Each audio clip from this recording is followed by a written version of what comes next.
അല്ല, ശൈലി തിരിച്ചറിഞ്ഞത് കൊണ്ടാണല്ലോ ഇങ്ങനെയുള്ള ഒരു പ്രയോഗം തന്നെ വരുന്നത്.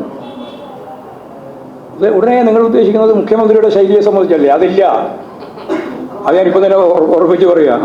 അത് ആ പാർട്ടിയാക്കാനാണ് നിങ്ങൾ ശ്രമിക്കുന്നതെങ്കിൽ മുഖ്യമന്ത്രിയുടെ ശൈലി മാറ്റണം എന്നുള്ളതാണ് പാർട്ടി സെൻട്രൽ കമ്മിറ്റി പറഞ്ഞ പ്രമേയത്തിൻ്റെ ഉള്ളടക്കം എന്ന് നിങ്ങൾ വിശദീകരിക്കേണ്ട. അതുമല്ല, പാർട്ടിക്കാകെ ഏതെങ്കിലും ഇൻഡിവിജ്വലായിട്ട് ഇന്നയാൾ എന്നൊന്നും പറഞ്ഞിട്ടില്ല. പാർട്ടിക്കകത്താകെ യഥാർത്ഥത്തിൽ തിരുത്തൽ പ്രക്രിയയുടെ ഭാഗമായിട്ട് കൈകാര്യം ചെയ്യേണ്ടുന്ന കാര്യങ്ങളെ പറ്റിയാണ് സെൻട്രൽ കമ്മിറ്റി പറഞ്ഞത്.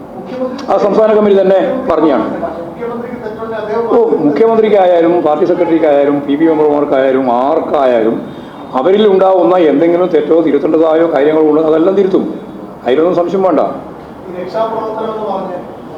അതൊക്കെ പദപ്രയോഗം തന്നെയാണ്.